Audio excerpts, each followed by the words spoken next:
1 minute Katie Price and Peter Andre were serenading each other with A Whole New World, the next they were splitting. Fans were blindsided when it turned out that the beautiful union was no more. After all, they'd watched the show, worn the fragrance and bought the t-shirt.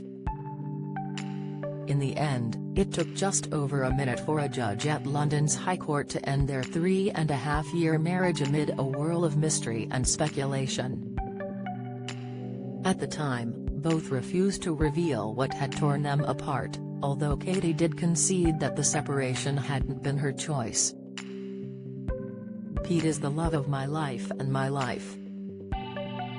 We have children together and I am devastated and disappointed by his decision to separate and divorce me as I married him for life," Katie, 44, told the Mirror.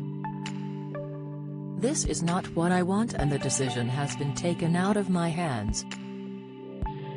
I will not comment further or do any interviews regarding the separation, but I will always love my Pete." So what did go wrong for one of reality TV's most loved couples?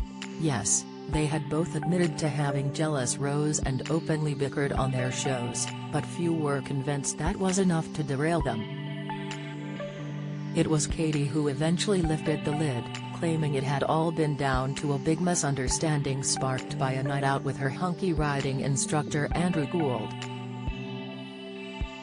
Katie had hoped to keep the boozy duo on the down low amid claims Pete, who turns 50 today, was jealous of their friendship, but was forced to come clean when the night out made the front page of a newspaper. Both she and Andrew denied any suggestion they'd been unfaithful, and in 2012 she claimed Pete had ended their marriage because he thought otherwise. "I never wanted the split.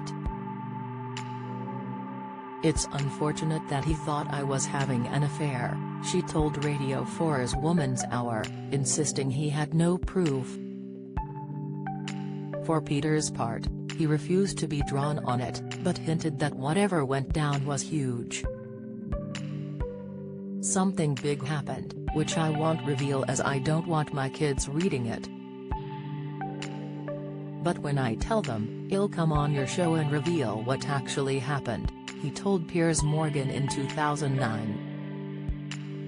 "Katie knows 100% the reason why I left her and I am 100% sure that what happened definitely did happen." Katie hit back at those claims in her own 2009 chat with Piers, insisting, "Pete had it in his head that I fancied him, Gould, he fancied me maybe because, I don't know, Andrew is half decent looking, has not an ugly guy. I would get up early, go to the horse, come back, be in a really good mood, he would look at it as if Andrew's making me in a good mood, not seeing it that I've been to the horse, my release, I've enjoyed riding." So it grew and grew in his head until he just ended up thinking something was going on, that I fancied Andrew, he fancied me.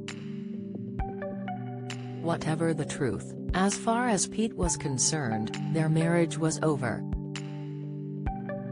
And he served the news to Katie in a furious phone call, confirming he was going to see his solicitor to get a divorce.